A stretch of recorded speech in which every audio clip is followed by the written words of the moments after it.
Hi and welcome to our Lagom in practice presentation. Sorry for the delay. We had a couple of inevitable issues with the sound recording, but those has been fixed right now, so we can get down to business.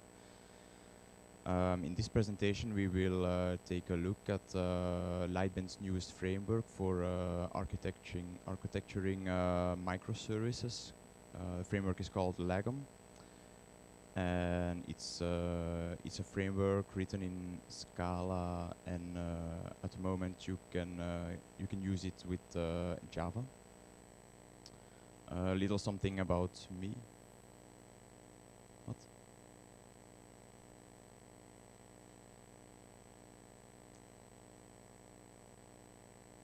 What? What op display? Ah.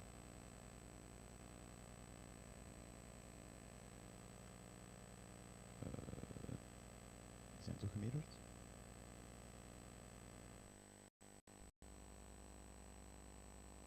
Hoe is?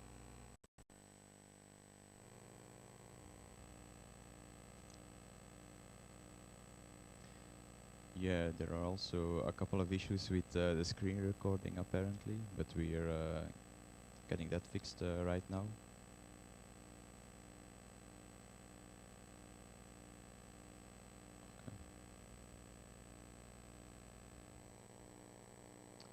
So, is it working? Okay. So a little something about me. My name is Yannick de Turk. I'm a Java developer at Ordina, Belgium. I'm also a Scala and Play enthusiast. A couple of other frameworks of Lightbend. The company that also used to be called Typesafe. Lightbend recently released a first version of their own microservices framework called Lagom in the middle of March. So seeing as I enjoyed working with Scala and Play, I just had to have a go with Lagom to see what it's like. You can find me on Twitter or also contact me on GitHub if there are if you have any questions.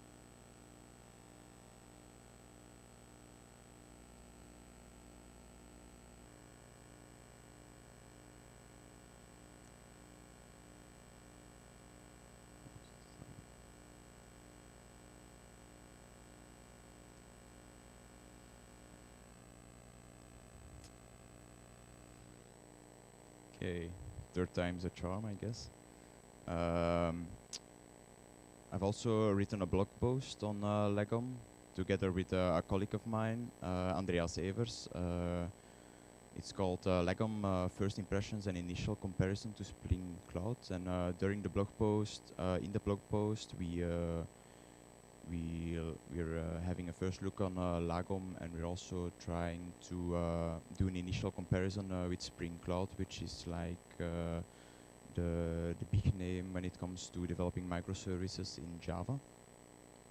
At the end of the presentation, I will also share the URL about that. So the topics of this presentation, first off, we'll do a little introduction on the framework Lagom. Afterwards, I will show the steps you have to take in order to write microservices in Lagom. And finally, at the end, I will do a short demo in which I demonstrate a small application that I've written in Lagom, and we'll add a small service to it, and then we'll deploy it on Conductor. So about the introduction, as I said before, Lagom is Lightbend's microservices framework. It has been released in March. With this framework, Lightbend wants to take on the Spring framework, Spring Cloud, with the Netflix OSS stack. Lagom wants to differentiate itself by putting the focus on reactiveness. So everything is non-blocking by default in Lagom. At the moment, there is only a Java API available. Scala API is coming soon, but at the moment you can only use Lagom in Java. The design philosophy, so Lagom is an opinionated framework, which means that they kind of define a golden path from which that sort of provides a rail guarded path from which the developer can deviate if necessary. Lagom is message driven and asynchronous. Streaming is the first concept within Lagom. Lagom suggests that you use distributed persistent patterns with event sourcing and CQRS. Being an opinionated framework, Lagom puts forward all these things, but if necessary, the developer can deviate from them if necessary. So Lagom is not really trying to force anything upon you as a developer, but all these patterns that are defined as default in Lagom are just well implemented, such as the persistent patterns that are really well integrated within Lagom. All these things also cause Lagom to embrace domain-driven design.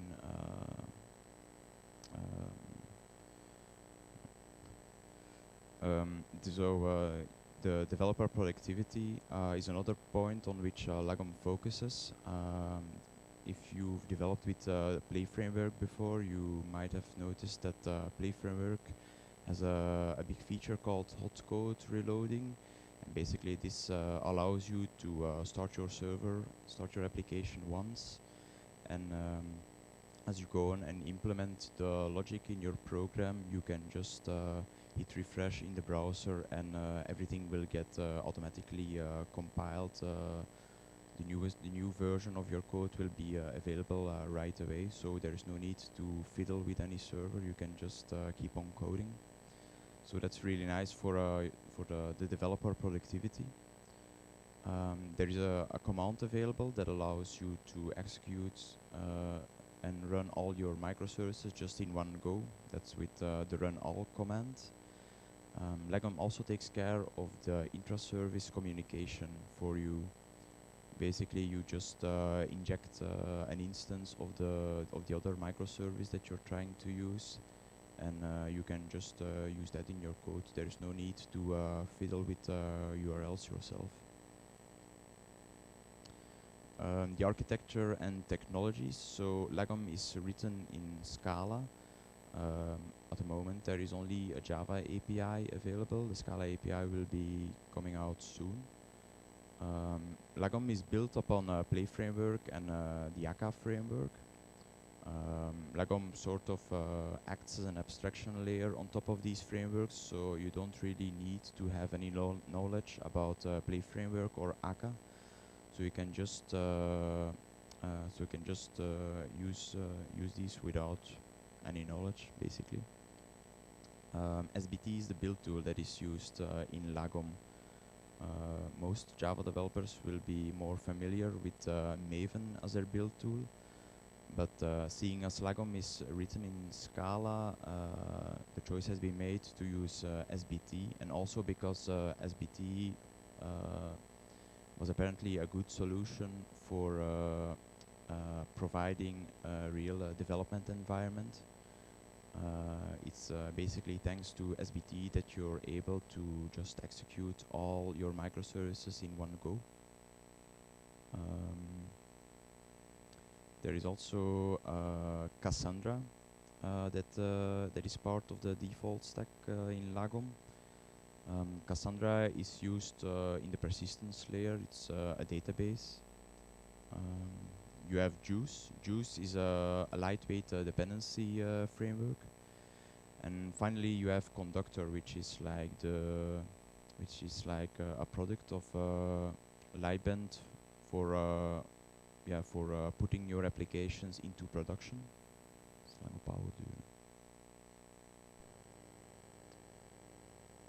A little something about CQRS and event sourcing. Are there any people who have heard about CQRS or event sourcing? Yeah, so I'm not seeing that many hands.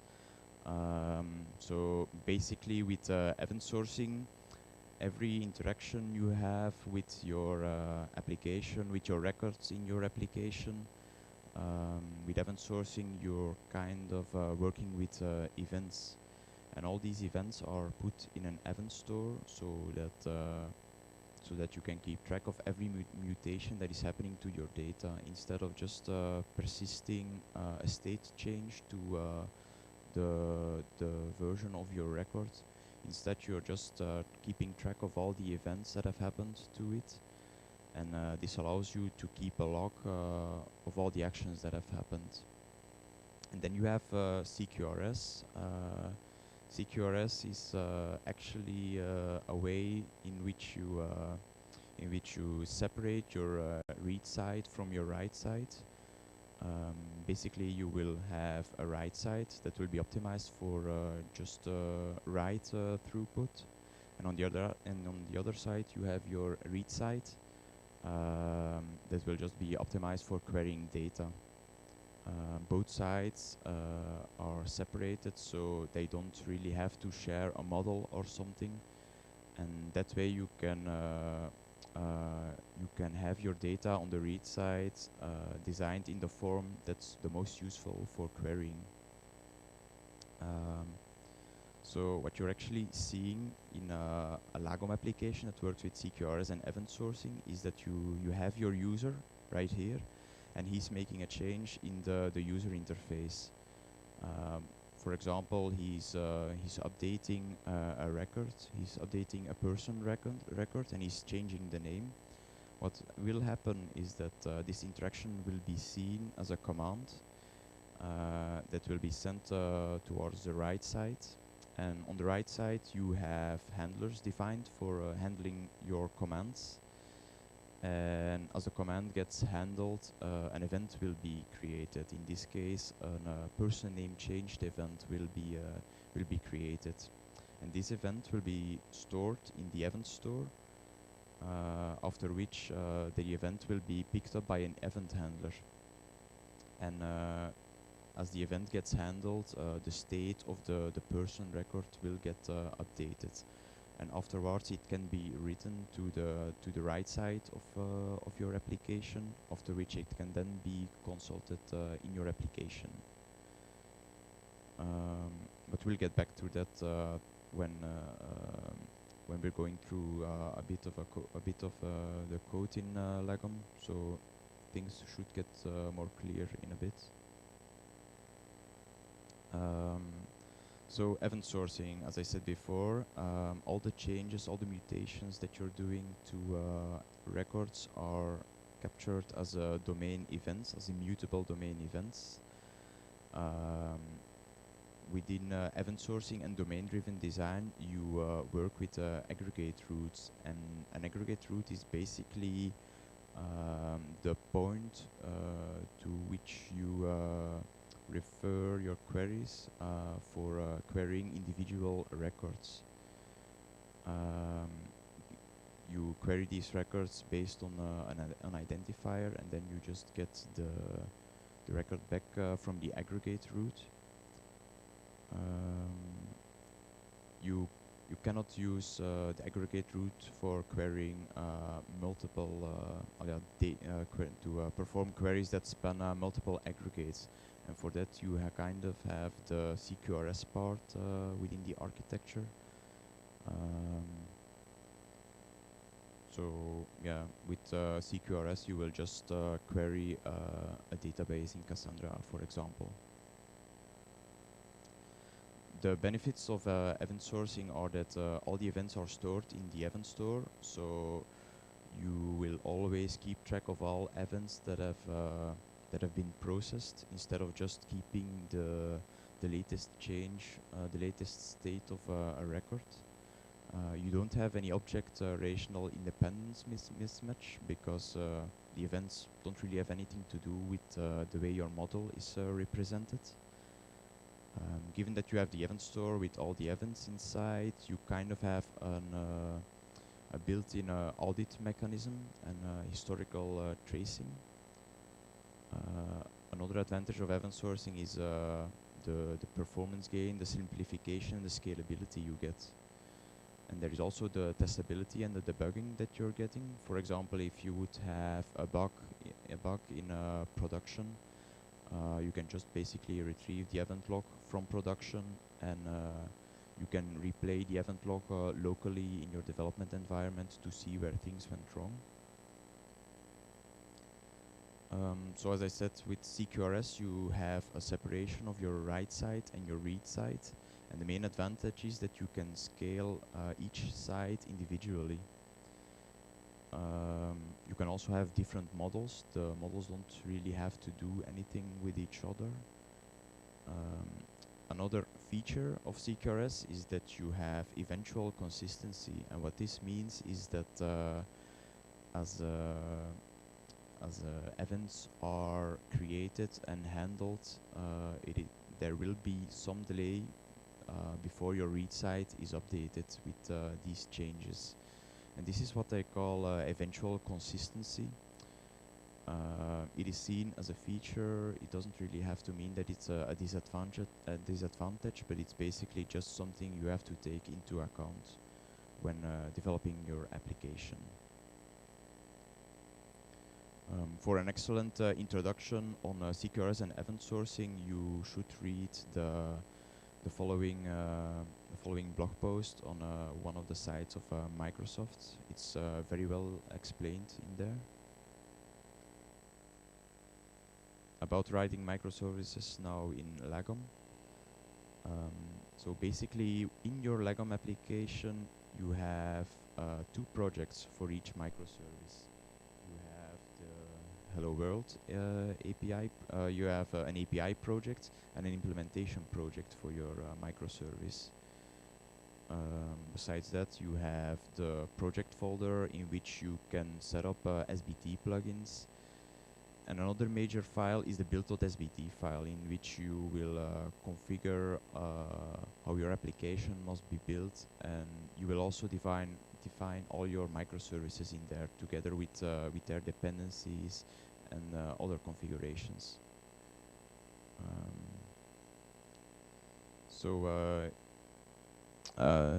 In the API interface, so right now we're in the API project of a microservice. This one is called Hello Service, and what you have in here is that for each service that your microservice provides, you will define a method in here. So for example, right here we have an hello method and a use greeting method. You also see that at the bottom we are overriding the descriptor method, and the descriptor method is used for describing your microservices in Lagom. So what we are having right here is we have 2 REST calls.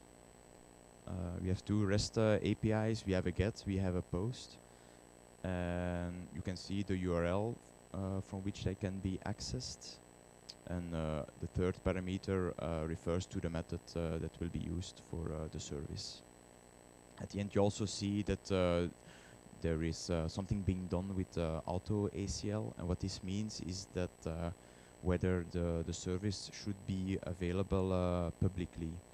So you can define this property for each individual service within your microservice.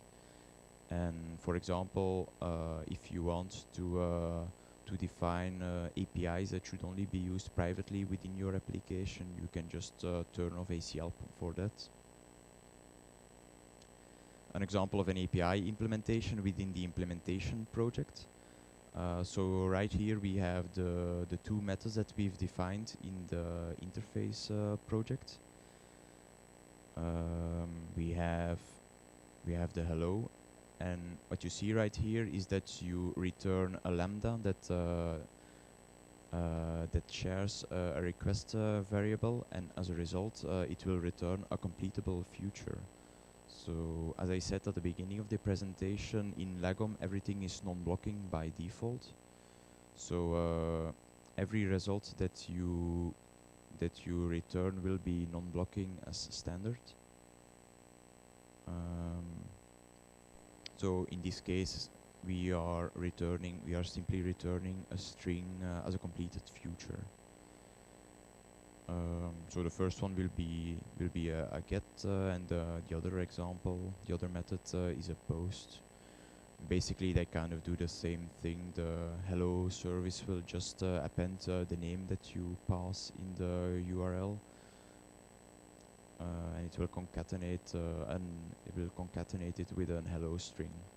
Whereas the other operation will get the greeting from the greeting message, and it will append it to a list to kind of simulate persisting the record in a database. The first time you define a new microservices in your Lagom project, you will also need to set up your API module. And basically this is just to set things right for Juice.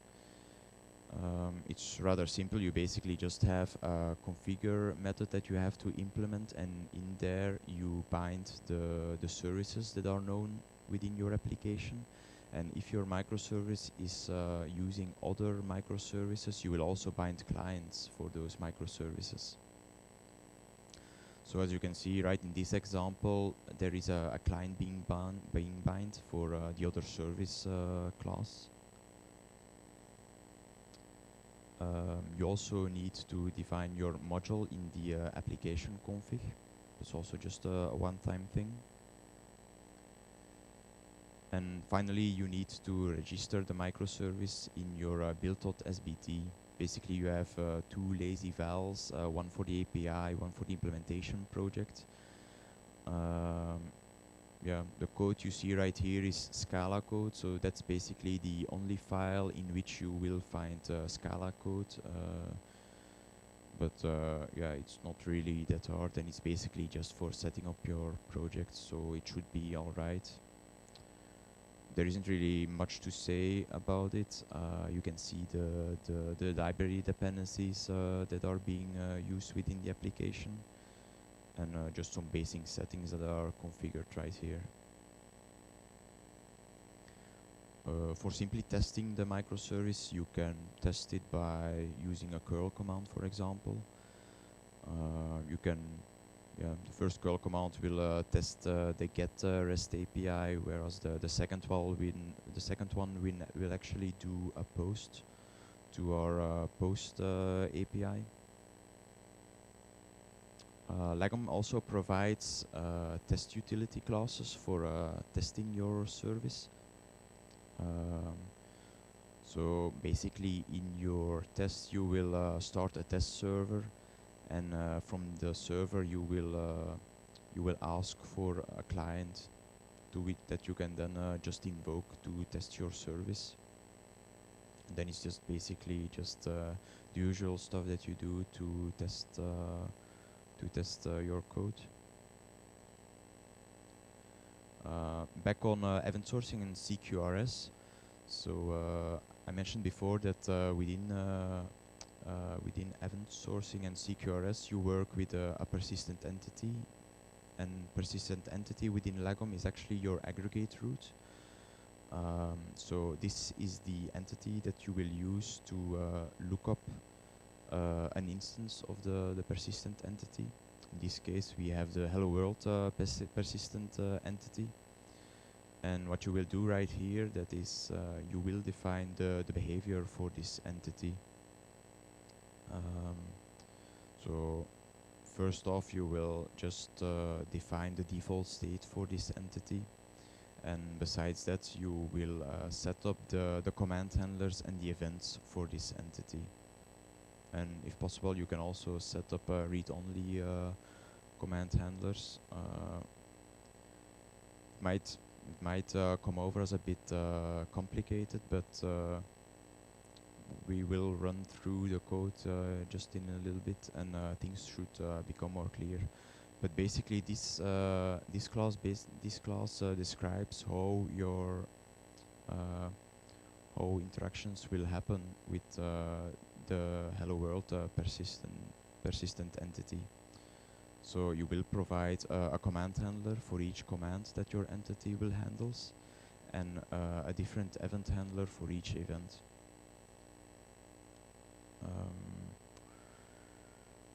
So as you might have seen in the entity, there is a state that is kept for a single record.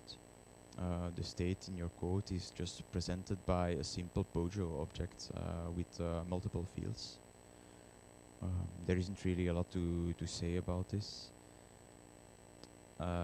You also have a command class that basically contains all the commands that are used for your entity. So right here we have the hello command interface, in which we have two commands. We have the used greeting message command and the hello command. And this Pojo object will just represent the commands. Then we also have the same for events, which is also just basically a Pojo object. When using CQRS and event sourcing within Lagom, you work with a persistent entity registry, and you query this persistent entity registry for a reference for a record of the persistent entity. So, for example, with the hello method that we had before, instead of just appending the name to an hello string, what we have right here is that we will try to look up the hello world instance for this name, and if it doesn't exist, a new persistent entity will be created for this object, and then we will just send it the hello command.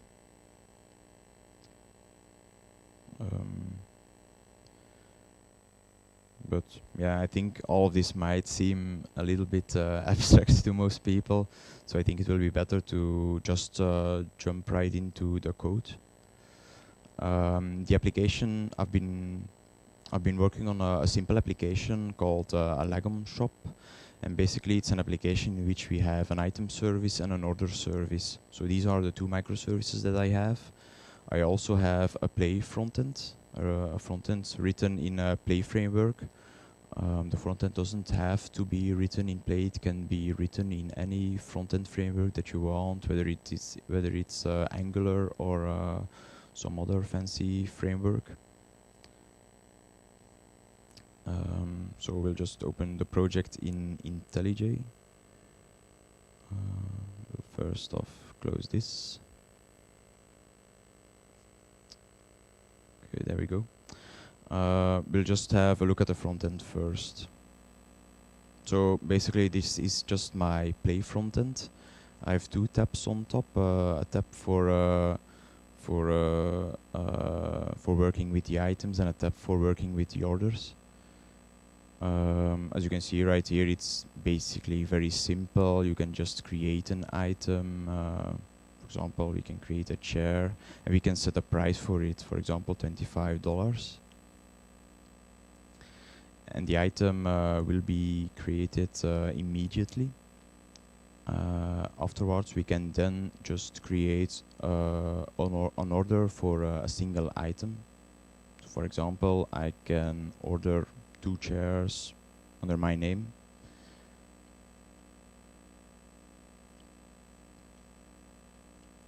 And as you can see right here, I've just created an order, but the order isn't yet visible. And this is the eventual consistency that I've talked before. So what you're actually seeing right here is that when you create an order, so we have a create order command that's being sent, and in my application, this command will be processed, and this will result in an order created event. And as this event gets processed, eventually it will be inserted into my read site, which is basically just a table in Cassandra. And the record is only available at the moment that that it has been inserted into the read site. We can actually see this in the logs. So right here, I've got my Lagom application running. Not sure if it's too big or too small. I will try to clear it up first. So we can show this effect when we create another item, for example, a table for $15. So what we're seeing in the backend is that an item has been created. Well, it's the request has been has entered our application, and the framework will do all the necessary things to set up the persistent entity for this record. Yeah, what you see right here is that the event gets processed eventually. It can take a little bit of time. You see right here that the event is created at this time, and it's only until 6 seconds later that the item has been inserted into our Cassandra database.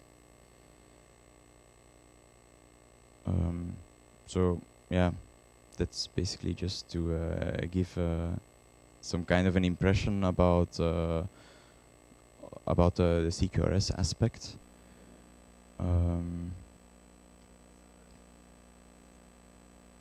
Yeah, so a question has been asked whether Cassandra is basically only used for the read side.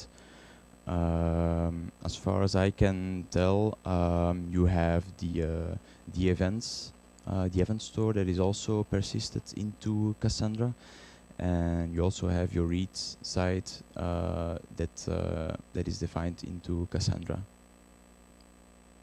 And for the development environment, it's actually just using an in-memory Cassandra database.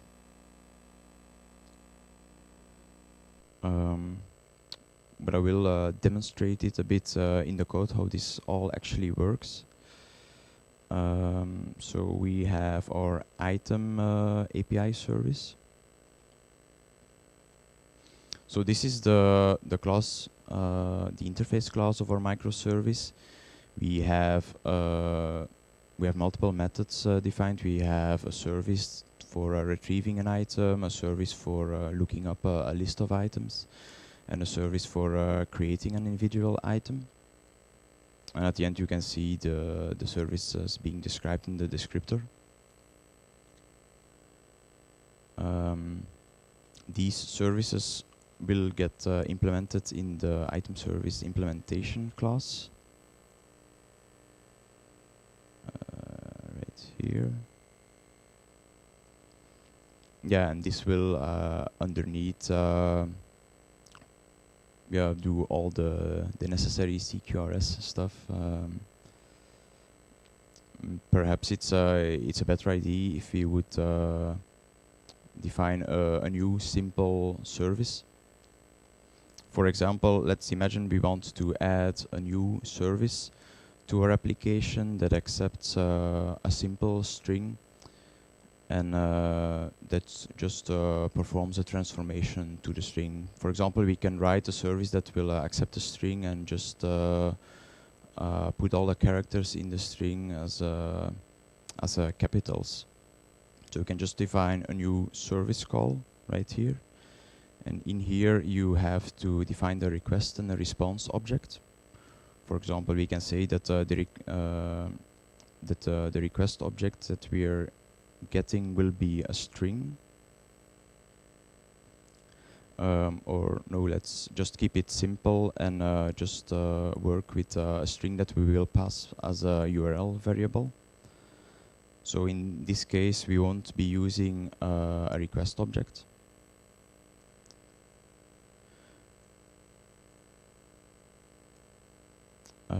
So within Lagom, they have defined a not used class that's being used when that's being used as a kind of a void class. And as a response, we can just return a string. So we can just call it capitalize. So there's that. And in here we can just define it as another REST service. We'll just add a new REST call. The method will be, we can just define it as a get method. Then we have to define the URL under which it will be available. We define it under API, items, or just call it capitalize. And then we'll have it refer to our methods that we have up there. So capitalize.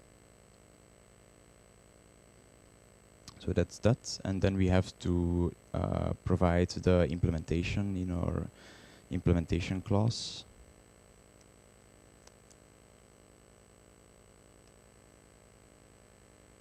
So we can just implement it right here.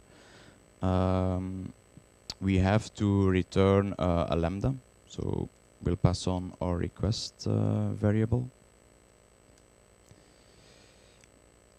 And then we have to, at the end, we have to return a completable future. And we can just return a completable future right away, since we can create the.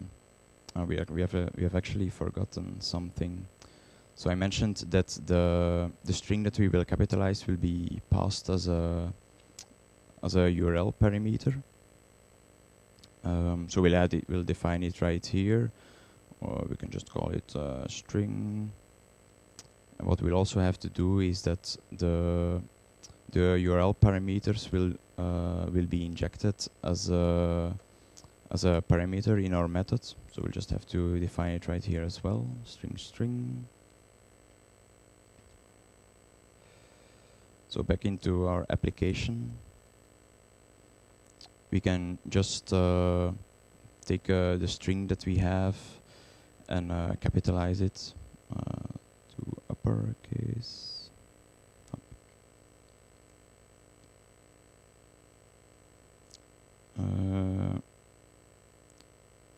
And we are missing something.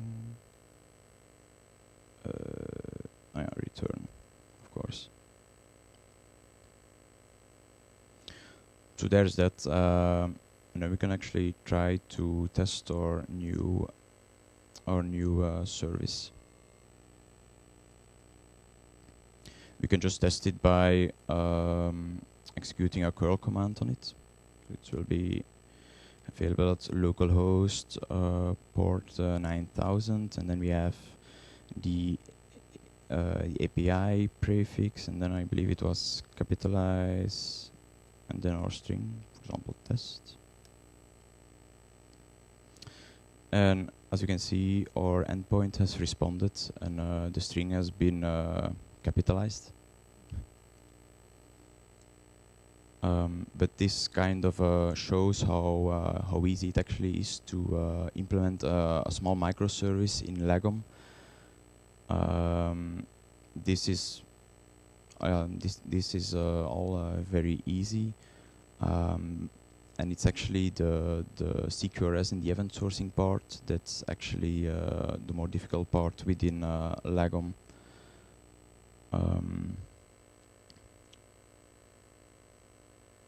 So let's go back to the presentation. So yeah, that was basically the Lagom shop application. I don't know if there are any questions. Is there already any questions right now? Any questions about implementing microservices or CQRS event sourcing in general? No.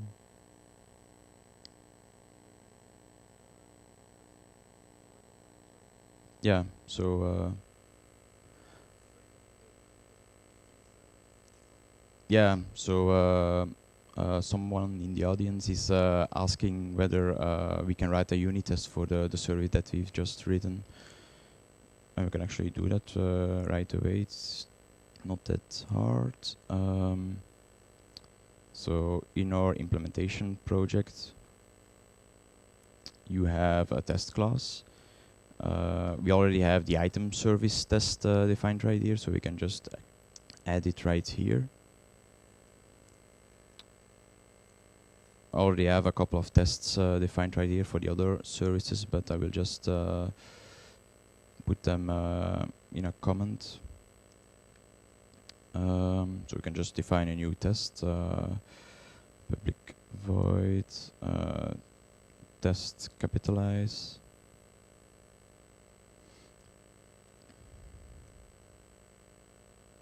So at the top of the test, what you're seeing right here is that we're defining a service test variable.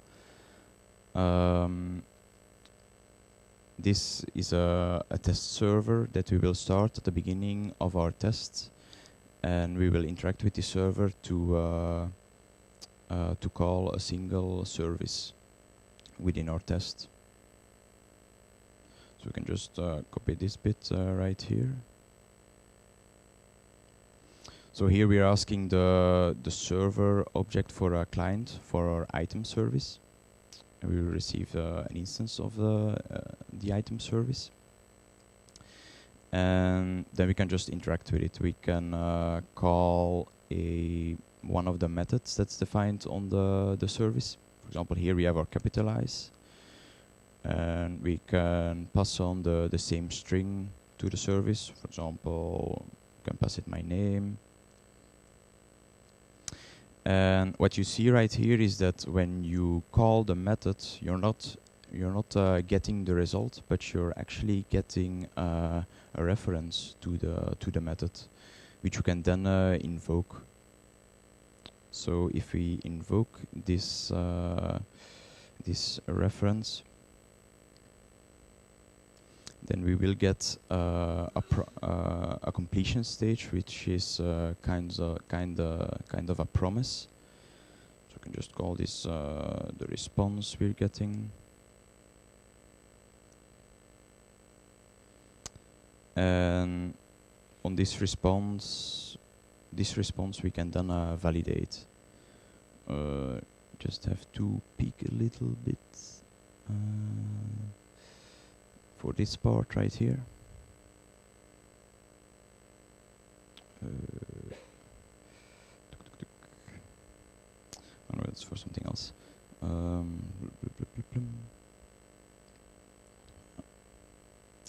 So this response, we will turn it into a completable future, so that we can just block onto it until the result has been calculated. So we can just do a get, and this will return us our string that should be capitalized.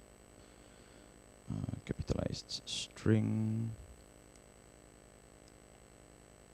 And normally we will then verify whether the capitalized string is actually the value that we've expected. So it should be my name written in capitals. So it equals.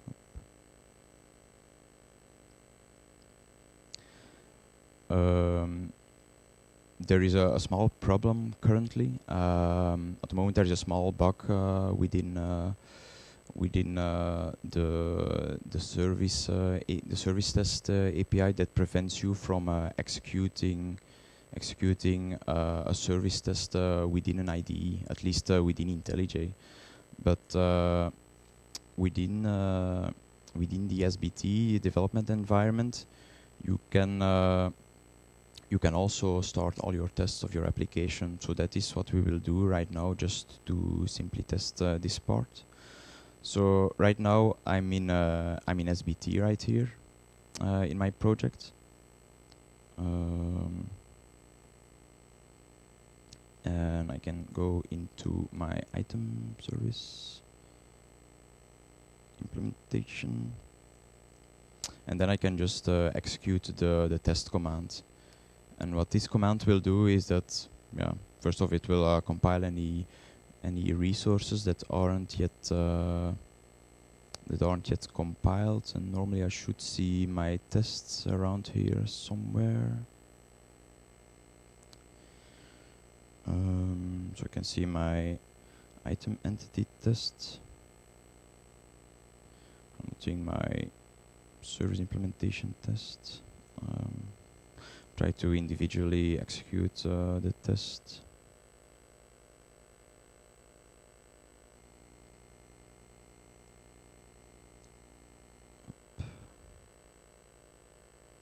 Like that.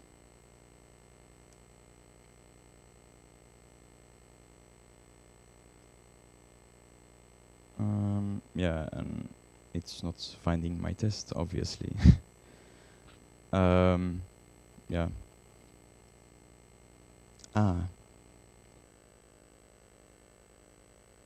Yeah, I kind of forgot to annotate my test. Oops. So hopefully it will work right now. Come on, come on.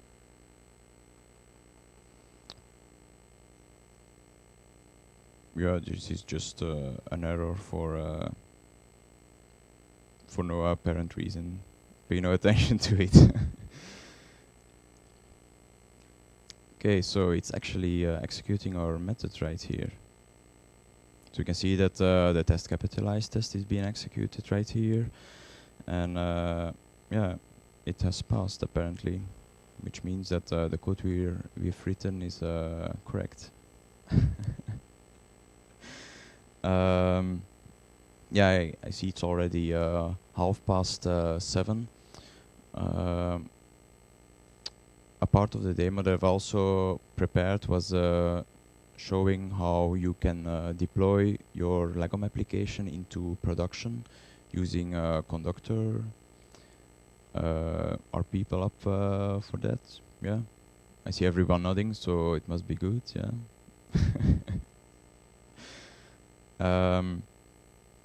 So basically,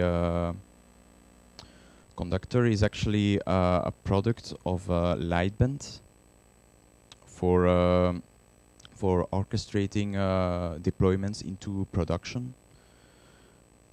It's not really optimized for this resolution, but what you actually have with Conductor is that with Conductor you can start up multiple nodes, multiple hosts in your production environment. So as you can see right here with Conductor, I've started 2 hosts in my production environment, and these are represented by just blue dots. Then we also have green dots connected to each host, and each dot represents a service or an application that's being run on the host. You see that we have small dots and bigger dots. The small dots are basically inactive services. So right now we can see that on the top right you have all the services enlisted that are turning on Conductor. And we can see that the item service is located right here. That's my item API from my Lagom shop project. The Frontend is also deployed as a separate service. We have the order service right here. And then we also have the Cassandra base running right here. And so we've just implemented a new service for capitalizing strings. So if we would try to interact with this service, we shouldn't be able to find it. So we can just try that out right here as well. We can do another curl. The API, the IP is HTTP 192.168.9900. And the port for interacting is still port 9000. So then we can just test our service that normally shouldn't exist. Test. And we are getting an error, which is a good thing. So we're getting a not found error.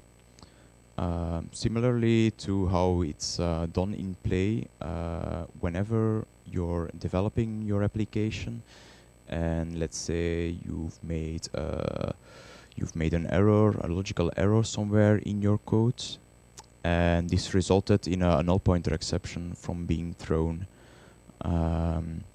Seeing as you have the hot code reloading in Play framework, you would implement your code and then just hit refresh in the browser. And if any errors were encountered, the errors would also be presented in your front end. I think we can simulate this just by going to the URL via the browser. So API capitalize string. Yeah, and this is basically just HTML we're getting in our when we executed our curl command. Didn't I? It's with a Z, yeah, but I'm just trying to point out that the application that's still running Conductor is the version before we added our own new service. So we've just implemented the capitalize methods in our code, and now we want to deploy this into production. What you basically have to do is that you first have to create a bundle of your microservice. Come on, go up. Okay, like that. So right now we're in our Lagom shop root directory. We'll start up SBT.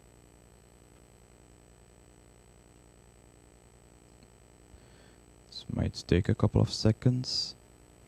And as soon as SBT is active, we can then just execute a command for creating bundles of all our service within our application. Similarly to how you would do it with Maven. In Maven, you would probably execute a Maven clean package command for creating your jar or your var or your ear or any other artifacts you're creating.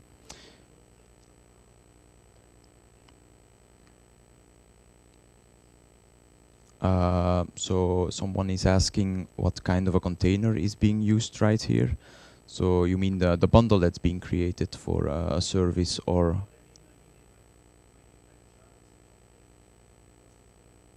Yeah. So as you create bundles for each microservice, the bundle is basically just a zip. And when it's running onto Conductor, it will actually be deployed in Docker. Yeah. So we will create the bundle right now. We can use the bundle dist command for this.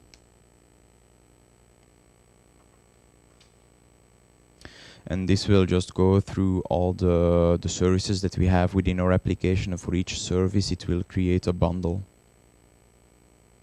So you can see right here that 3 bundles have been created. We have a bundle created for our frontend, a bundle created for our item implementation microservice, and a bundle for our order microservice. So we've defined the capitalize method in our item service.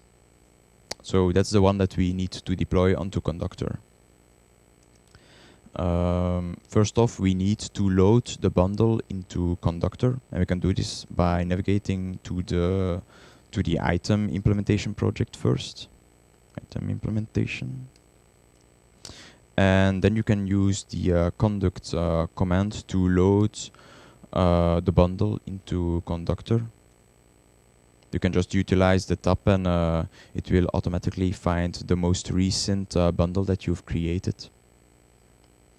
Because yeah, within the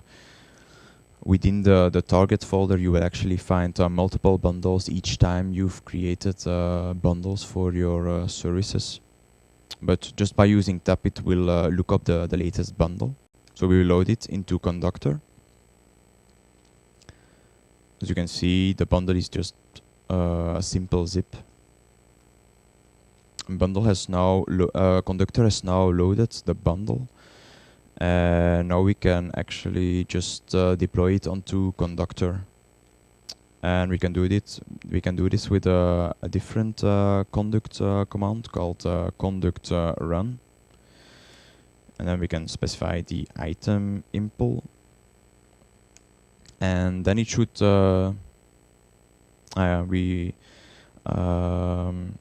We actually already have an item implementation version running on Conductor, so we first need to stop that.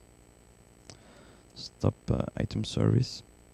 To see the services that are deployed in Conductor, you have another command available. You have the conduct info command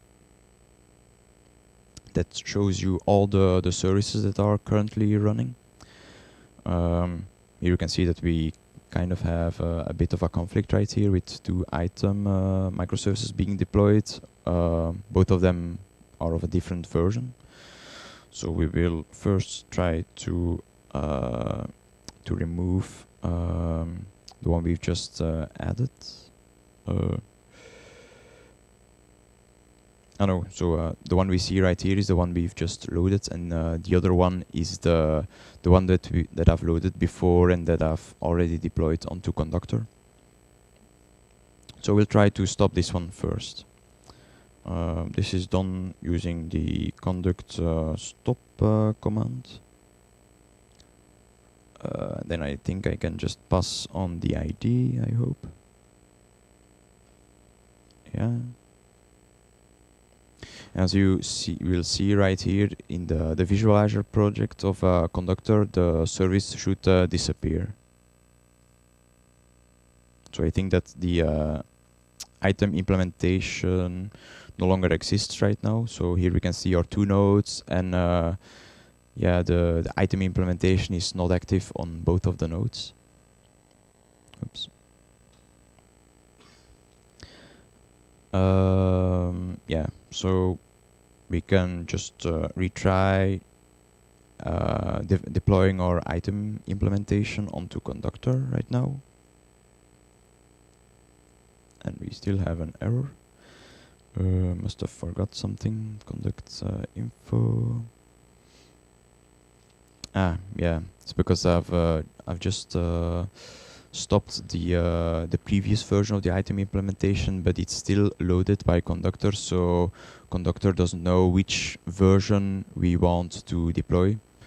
So I can first unload the old version of our item microservice using the conduct unload command.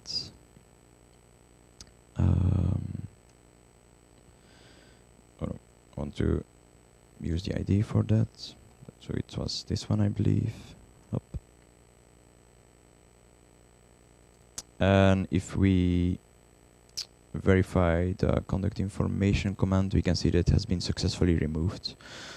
So now we can try it once more. I can run our microservice, and it's being deployed, as we will see right here. So here's the green dot that represents the item microservice, and it appears to be alive. So now we can just retry our service that we've defined. And as you can see, the deployment went all right, and it's available right now. Try to test it again with something else. Hi there.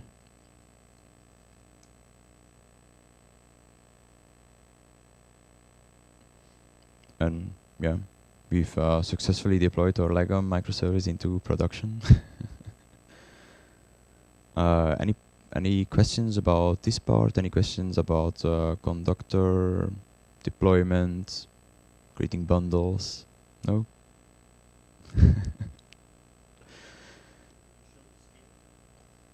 Yeah. So a person in the audience is asking whether we can demonstrate how we can scale our microservice to multiple nodes. That's one of the the main features of Conductor is that you can start up multiple hosts, two in this case, and that you can then scale out your microservices across these nodes. As you can see right now, each microservice only exists on one of the nodes. So we have this node right here that contains the item microservice, and the same counts for the order microservice. So let's say we want to scale up our item microservice. You can just execute another conduct command called conduct run item implementation, and I believe it was then called with a scale parameter. So you execute the run command, and you just add a scale argument to it. So we'll just specify 2. And normally Conductor will do all the hard work for us. You can see right here that it's expecting expecting that it's being upscaled to 2 nodes. And it has apparently successfully done so. If we can search for the item service again, yeah, we can see that it's now active on 2 nodes. So yeah, as you can see, it's quite easy to do so with Conductor. You don't really have to manually fiddle with deploying ears or vars. You can just have all your bundles loaded in Conductor and doesn't scale everything out using simple commands. Okay. Any other questions? No.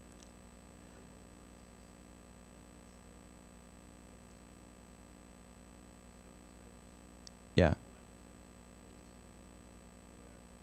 Mm-hmm. So the question was that that in Spring Cloud with the Netflix OSS stack that you have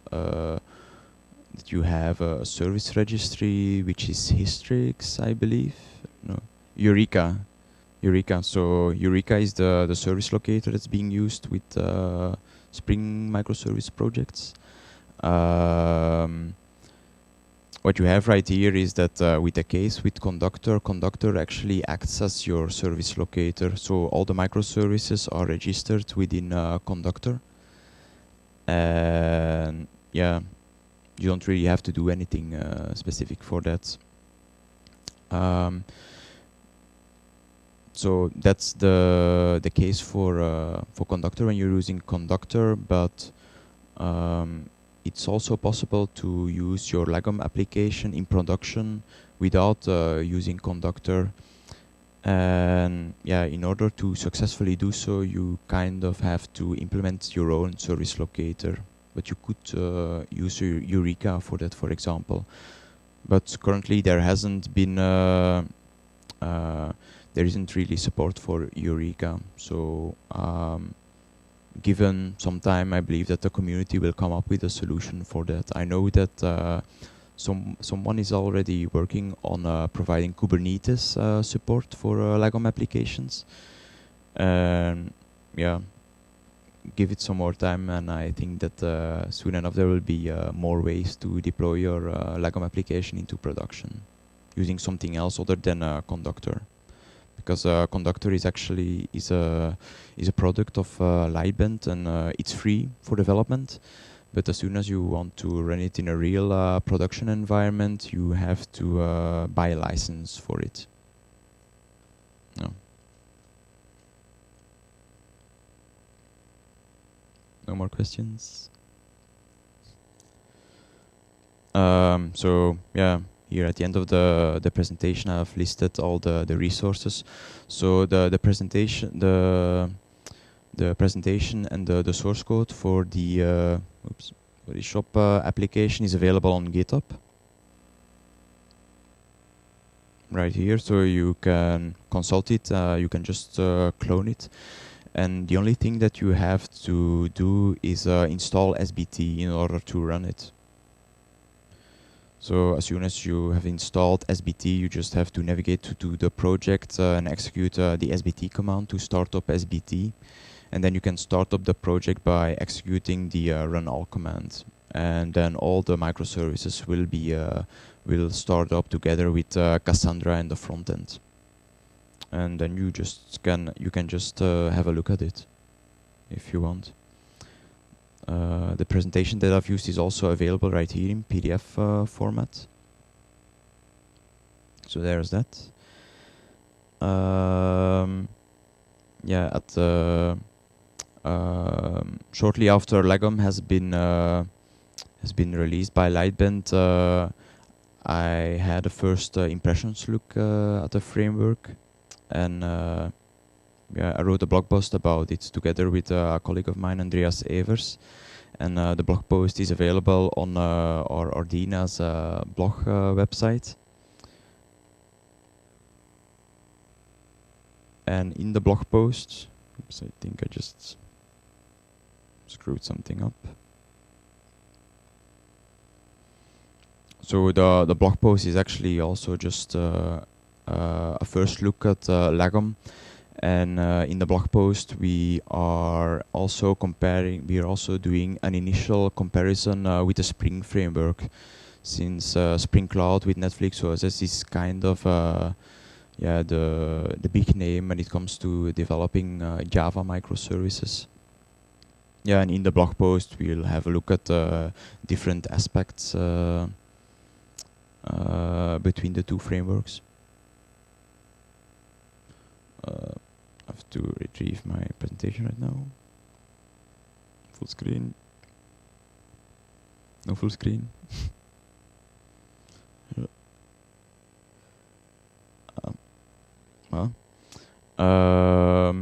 And a little while ago, Andreas Evers also did a Lightbend podcast in which he discusses Lagom and yeah, the comparison with Spring Cloud and yeah, developing microservices in Java. There's also a bit.ly URL available that links to a GitHub gist that contains the URLs for all these resources. So that kind of concludes my presentation. I hope it has been somewhat clear. It hasn't been that obvious to demo Lagom together with the CQRS and all the event sourcing stuff. It's quite complicated matter, and while the support in Lagom for CQRS and event sourcing is actually really good, especially when I was implementing the Lagom shop application. It's just the CQRS and the event sourcing concept that can be really hard to grasp if it's your first time that you've come into contact with it. So yeah, that's the first thing I've done actually when I started having a look at Lagom, just trying to understand how CQRS and event sourcing works, and then I found that the integration for it within Lagom is actually really good. So that's something that I really like about the framework. And yeah, as you saw when we were implementing the capitalize service, it's not really a lot of work just to define a new service. And yeah, you've seen that as soon as we've implemented the code, we can just access it right away, since it's since the bytecode is being deployed automatically for us by the framework. So yeah, that's it. Thanks for watching.